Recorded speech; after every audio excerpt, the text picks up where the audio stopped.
folks that are with me today are Deputy Mayor Seamus Donnelly. We have our Fire Chief, Rich Salucci. We have our Deputy Chief, Mike Kelleher, Assistant Chief, Jared Behringer. We have our UFA President, Jeff Ward. We have Chris with Jeff Ward, a member of the UFA. We also have a couple of members of the 90-day task force that we talked about a couple of weeks ago when we unveiled the study that revealed, no surprise, we're short-staffed here. We have a city-run ambulance that is second to none, a fire department that is second to none. However, that city-run ambulance has been operating the same way for the past 25 years.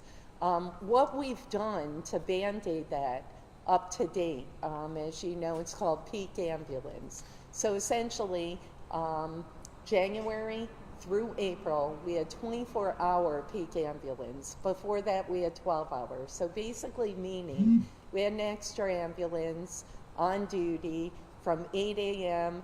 to 10 p.m. Long story short, January to April, we worked together, recognizing that they are kind of hot spots, hot times of the year, where we get a lot of fires, we get a lot of transports, we get a lot of BLS, ALS ambulance service. So we extended that for the first time in a long time to 24 hours. So basically, we had that additional ambulance for 24 hours. It ended April 1st. We literally just finished our first 90-day task force meeting to essentially, listen, we're all committed here to provide that extra ambulance because they're hopping from the fire truck to the ambulance, going back and forth. And from 10 p.m. now to 8 a.m., that ambulance is off duty. However, we're striving, we're committed, we're working together to obviously figure out long-term, short-term solutions. How can we get that ambulance up and running? Do know that there's a price tag to this. It's $1.2 million a year right now to have that 24-hour ambulance, extra ambulance service. Right now, we have it on for 12 hours. That's approximately $800,000. So picture, to run that ambulance 24 hours, you're looking at almost $500,000, $400,000 to $500,000 on top of the $800,000.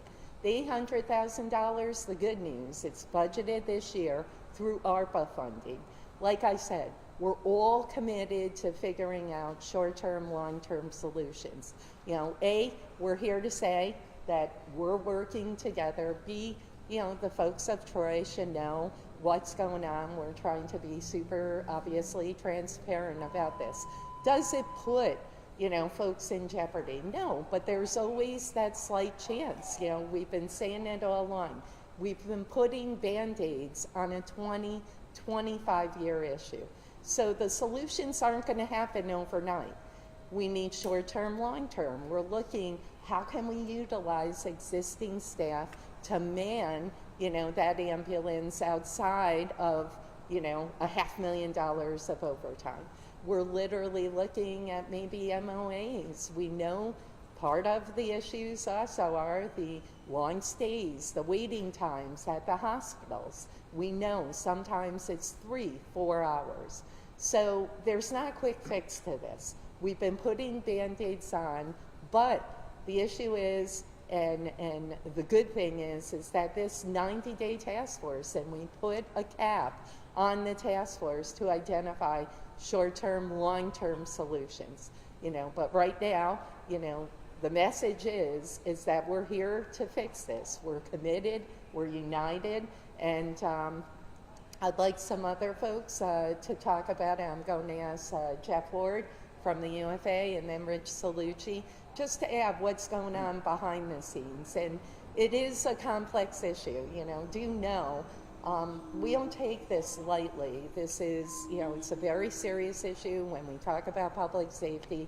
My son, Seamus's family, all of our families use the city-run ambulance. My son has used it for epilepsy and various seizures, etc. So our ambulance service, like I said, second to none. However, it's running on a 25-year model. We're going to change that model, but it's not going to happen overnight. We're going to have short-term, long-term solutions, and obviously the financial end of it, we just can't turn around and find, $500,000 to continue that 24 hours. So how can we continue that 24-hour creatively? And that's what this 90-day task force is doing. That's what we're committed to do. So I'll ask Jeff to say a couple of words, and then Rich. Okay? Come on up, Jeff. Thank you. Good afternoon, everybody. My name is Jeff Ward. I'm the Troy UFA Fire President for the local. Basically, I think a lot of you guys are here because of the Facebook post that was out the other day. Basically, what happened was, just like the mayor explained, during the peak season with flu and everything else, we were able to, through the mayor and her administration, to commit some extra funding to put that peak ambulance on duty for 24 hours. We did have a set date of March 31st to do a reevaluation of that ambulance being on 24 hours to possibly move it back to peak staffing. After looking at the funding, where we were at, what funds we had available left, it was a conclusion that, unfortunately, based upon funding for the most part, we were unable to sustain that for any longer than what it was without affecting the peak ambulance staffing for the rest of the year. The decision was made to take the ambulance off duty for a 24-hour status and put it back onto a 12-hour status. Be assured that that's an extra ambulance that was on. That was a lot of relief for a lot of guys that have been overworked, staying at hospitals for a long wait period. It definitely helped out during the peak time. Now, today, we met and sat down with the task force. We had our first meeting. We talked about some of the issues that we were facing. Obviously, with that peak ambulance being on duty for 24, we would all love to see that. We're trying to come up with creative ways to create the funding to make that work, to try and lessen the burden on all the firefighters that are doing all these calls, and the use of the ambulance service. So with the mayor's help and the task force, I think that hopefully we're going to accomplish that goal soon. So. Thank you, Jeff. And, like I said, we don't take this lightly. And, Jeff, thank you for bringing up, listen, these firefighters, they're being stretched. Think about it. You had, everyday firefighters making overtime of close to $70,000, $80,000 because of the peak run ambulance. So it's a real issue. It's not just a financial issue. It's also about the morale and continue sustaining, the sustainability of our fire department and ensuring that they stay healthy. So, it's all hands on deck here. We're committed. And Rich, if you wanted to add something. Sure. Thank you. Good afternoon. I just want to reiterate what both the mayor and Jeff Ward said, and reiterate what we said about 2 weeks ago or so when we had our initial press conference regarding this. Everyone you see up here is committed to doing that. The timing of taking that ambulance from a 24-hour status to a 12-hour status is not the best, in that the study comes out and says that we need it and we're getting together, but we also have to have a financial responsibility as taxpayers of Troy, and every person up here wants that ambulance on duty 24 hours, and we're absolutely committed to doing that. And so the task force is going to get together, and we're going to try to figure out a way that maybe we can do something this year, and at the very least we're going to try to do something next year, and that's where we stand. So everyone here is committed to doing that. And if I could just wrap it up, and then we'll take questions. The 90-day task force, this isn't just a task force, that's going to hang out, talk about planning, schmanning, whatever. This is a real roll up your sleeves, throw the spaghetti on the wall, I call it, come up with creative solutions. And listen, when I was council president, we knew that this was an issue. We fought to get that study done. The study, finally, the trigger was pulled at the end of 23. We're here now. What the study did provide, no surprises. Yeah, we need more staffing, etc. But the study also provided some real concrete data, 911, etc. Now we're going to take that to the next level. We're going to take that data. We're literally, this task force, and like I said, Shane and I, we might not be able to be in the meetings physically for 3 hours. They're going to meet 3-4 hours a week to literally figure out how can we come up with some short-term, long-term solutions. So this is going to be a working task force. We want to be a model. We're already a model all throughout the state. And I want to end also with one other thing. We're not the only ones facing this crisis. There's a crisis throughout the state, if not the nation. Now, I know when I was working for a senator up the North Country, they're looking at regional solutions. We have 45-minute wait times for ALS, heart attack situations, etc. Here in Troy, we actually had the vision through Gary 25 years ago to have the city-run ambulance. Imagine if we didn't have that. We'd be relying on the privates. We know Cohoes is facing issues, North Greenbush, East Greenbush. At some point, there's got to be either a county or a regional EMS solution. But right now, we're focusing on Troy. So we'd love to open up to questions. Did I miss anything? Okay, cool. All right, Erica, sure. It's $2 million for this whole year for the peak ambulance. So to bring it up to that 24-hour, what was the change? No, it's about $1.2 million for the 24-hour. We have approximately 800 for the 12-hour. Correct. That's a, yeah. So Yeah. it was an ARPA allocation. Yes. Of around 800,000.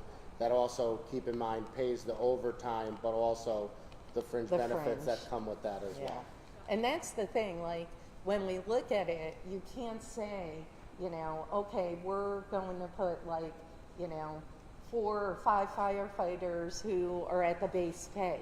You have to obviously put it out to bid. You might get firefighters who have 15, 16 years. Obviously, those fringe, et cetera, the pension adds to that. So that's why you got to approximate it. But you're looking at about 1.2 to keep it 24-hour. What we did January to April 1st, we did the 24-hour. Now we're back to the 12-hour. Because think, if we literally went 24 hours right now, it would last those monies till June, July at best. So we would have to make up for the rest of the year. Then you're looking literally at a 0 peak ambulance. So we're trying to stretch it out. Like I said, short-term solution. Is it the best? Absolutely not. We all collectively want that 24-hour peak ambulance. We're committed. We're going to make it happen. But right now, we also have to obviously weigh those monies, and we can't run out of funds June, July. Yeah. All good? Yeah. Sorry. It's So okay. the change impacts the, just so we're clear, the time period between 10 p.m. and 8 a.m., correct? Correct. Could you, anyway, Yeah. could you just give us a sense of the number of calls Sure. that you traditionally come in during a time period Yep. like that? And you said the change doesn't put folks in jeopardy, but what does it mean, or what does it actually Yeah. mean for folks who might be dialing during that time? I'll give you the big picture where, obviously we don't want that.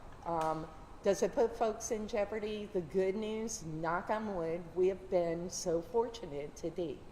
Right now, and I'll let Jeff and Rich talk about the calls that come in at those hours, but what is happening? Hop in from the fire to the ambulance, and that's where it puts it, at risk. And we've been fortunate, like I said, but we don't want that, and we've been very fortunate over how many years?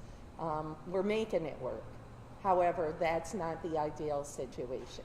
So I'll let Rich and Jeff weigh in on that. Rich and then Jeff.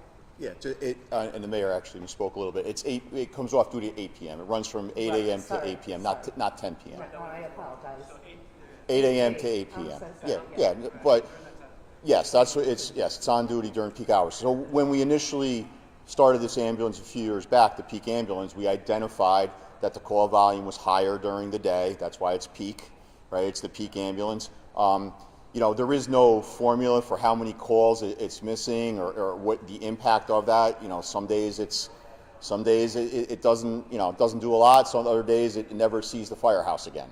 It leaves at night and leaves in the morning and doesn't come back at night. So it's varying degrees of calls. But the important thing to know is that we do have both a mutual aid system set up with surrounding communities, and also just because that ambulance or that fire truck up in Boughton Road is not available, we do have other fire apparatus responding from other parts of the city. It strains the whole system. I'm not saying that it's not good, but we also do mutual aid with Town of Colony, they bring ambulances in, Town of North Greenbush, and we send the ambulance to them when needed. So we do have a plan in place to account for that. Like I said, it's not the ideal plan, but it's a plan that is working. Is it sustainable? You know, we've been fortunate. Jeff, if you want to add too. Yeah, sure. Just echoing what the chief pretty much said. I mean, the peak call volume is from 8 a.m. to 8 p.m. That was recognized, and that's why that ambulance is on that particular time. After 8 p.m., do the calls stop? Absolutely not.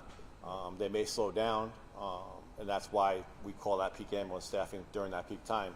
For instance, for Medic 2 or Medic 3, when Medic 3 goes off duty, Medic 2, which is in that same firehouse, now answers the EMS calls. When that ambulance answers the EMS calls, the engine goes off duty, and vice versa. If there's a fire, that engine will go off to the fire, and the ambulance will be off duty. Like the chief says, I don't believe that there's going to be any public safety effect as far as risk or anything that's a public safety. They don't have to be alarmed about that, because we do have mutual aid in effect that will come in and support us. So, But, you know, like the chief and Jeff recognize, and we all recognize, it's stretching our system. It's, you know, burning out our firefighters, and, you know, that's a real concern. So it's got to be addressed. We have the backup. There's no fear mongering. We're not, you know, putting the alarm out there, but at the same time, we want folks to know what's going on. You know, after the post last night, we've been getting calls, and, you know, people obviously see an ambulance is off. What do we do? Who do we, you know, be calm. We have the backup. We have the system in place. We have 12 hours covered. And, but at the same time, we're looking at solutions to be a fire department and EMS and city-run ambulance service all in one, but be sustainable with the demographic changes. You know, what did we go from 5,000 calls maybe in the late 90s to now over 13,000 calls? So, yeah, it continues to grow. The demographics are changing. We have more apartment buildings, you name it. So we got to figure it out, and we're committed to doing it. I got to build off Sure. of that. Any idea, like, percentage-wise, of how much the calls increased in January and March? Oh, yeah. Why don't you, the calls from January? I mean, I to don't now. have any hard, you know, numbers, but the reasoning behind, you know, we went to the mayor's administration. We asked if we could increase that, and, you know, obviously we'd love to do it for 24 hours. And I'm not saying that, you know, we're busier in the, you know, calls shift. Types of calls shift throughout the year. The winter tends to be more fires. You know, EMS tends to be a little higher in the summer times with injuries and such. So we just kind of looked at it like hospitals tend to be a lot busier during the winter time with cold and flu and sickness and stuff like that. So hospital times increase. So we kind of looked at it like we have a little bit of a higher fire load during the winter, and we have a little bit of a higher EMS load during the winter. So we put that ambulance on for that period of time. Again, we'd love to stretch it further. We're just trying to make the funds last as long as we can. Chief, could you speak to the, as you've mentioned a few times, just the morale of the department? And I know things like this can be tough to take. Yeah, the morale of the department. You know, I think the guys, you know, we've had our ups and downs. I think we are sitting here as a group together, sitting here saying we acknowledge a problem. No one's burying their head in the sand to say, you know, this is the way it is. Figure, you know, deal with it. That's not the intention here.